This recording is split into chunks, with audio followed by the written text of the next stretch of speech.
A young woman, no more than 20 years old, stands at a washing tub, her hands raw and red from the endless scrubbing. The sound of prayers and hymns fills the air, a stark contrast to the despair in her eyes.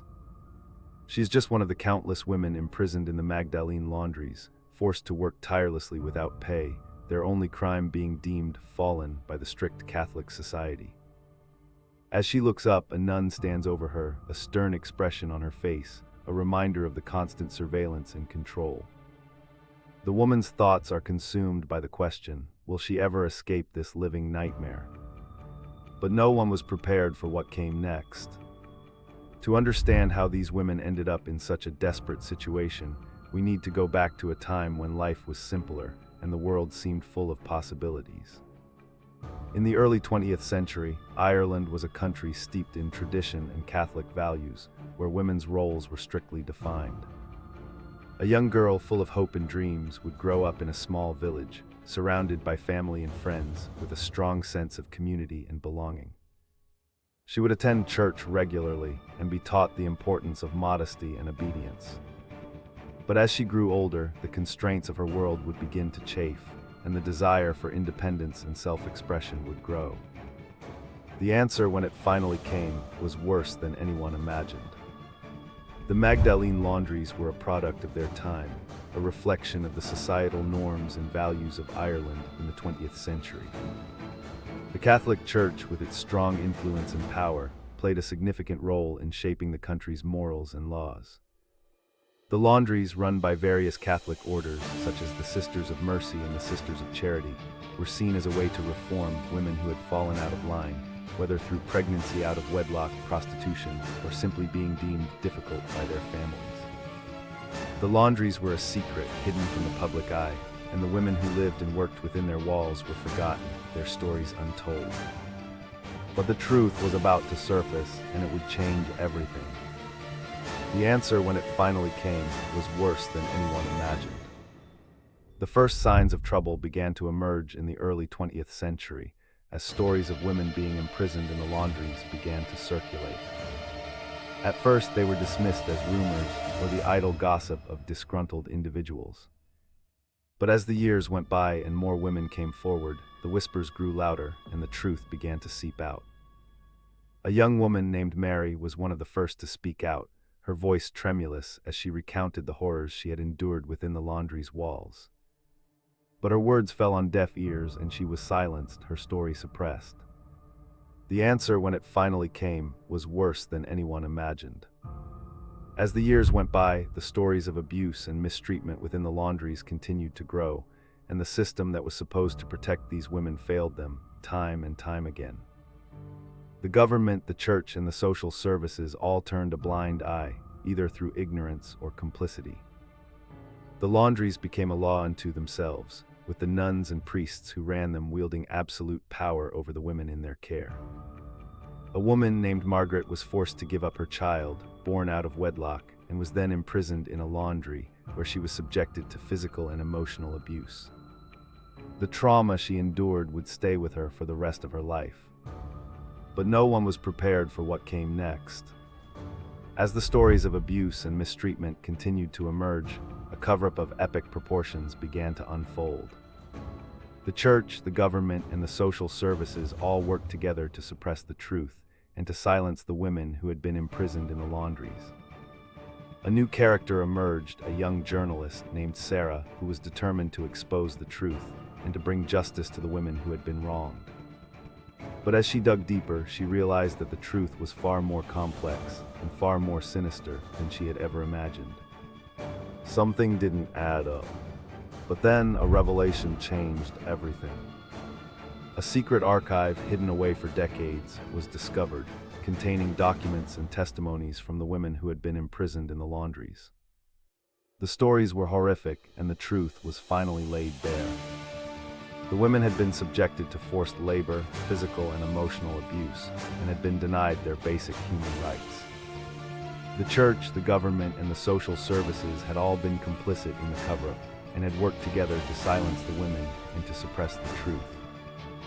Everything pointed to a massive conspiracy, and the truth was finally beginning to emerge. But no one was prepared for the depths of the horror that was about to be revealed.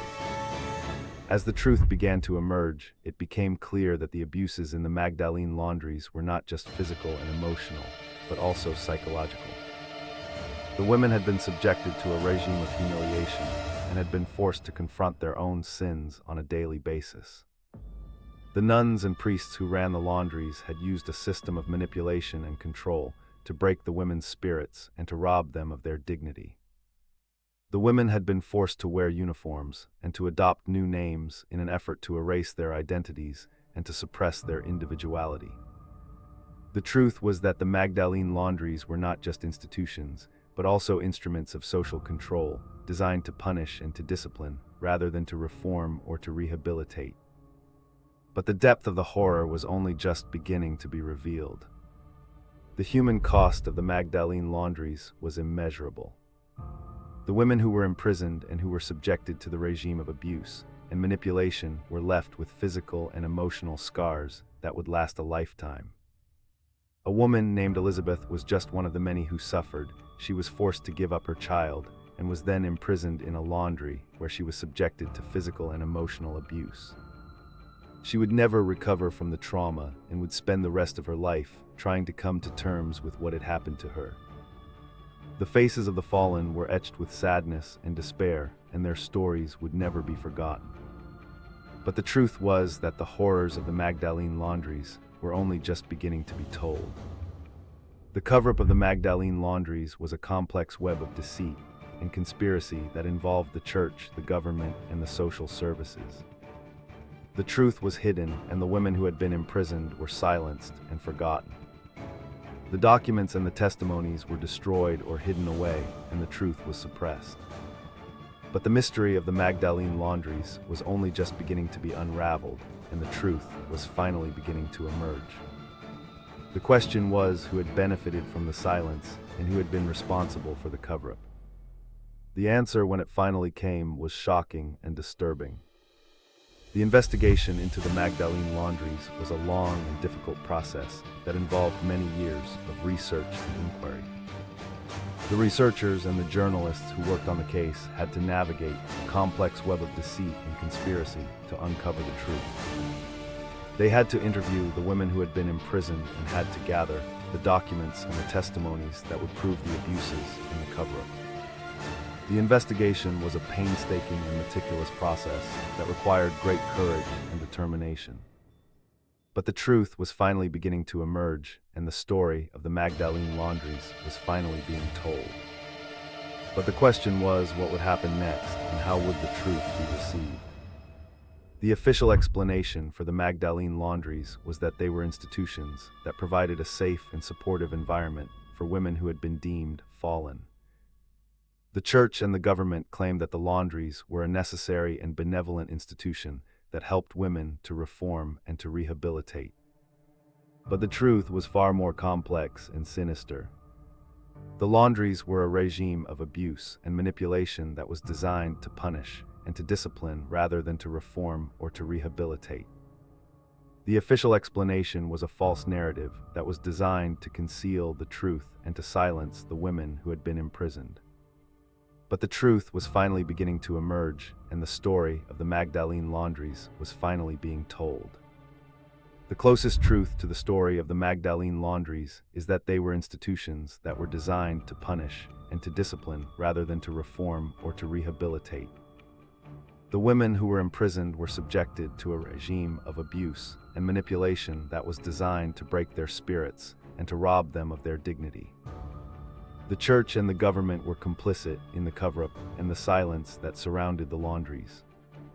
The truth was finally beginning to emerge, and the story of the Magdalene Laundries was finally being told. The question was what would happen next, and how would the truth be received?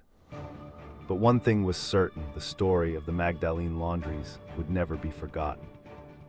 The darkest secret of the Magdalene Laundries was that the women who were imprisoned were not just subjected to physical and emotional abuse, but also to forced labor and to a regime of psychological manipulation. The women were forced to work long hours in harsh conditions and were denied their basic human rights. The laundries were a lucrative business that generated significant profits for the church and the government. The women were nothing more than slaves who were forced to work and to obey without question or resistance.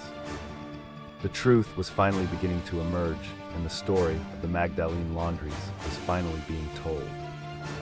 But the question was, how could such a horrific and inhumane system have existed in a supposedly civilized society? The Magdalene Laundries were a dark chapter in the history of Ireland and a reminder of the horrors that can occur when institutions and governments fail to protect the most vulnerable members of society. The story of the Magdalene Laundries is a testament to the strength and resilience of the women who survived the regime of abuse and manipulation. The truth is finally beginning to emerge, and the story of the Magdalene Laundries is finally being told. If this kept you up at night, subscribe. We post dark history every week.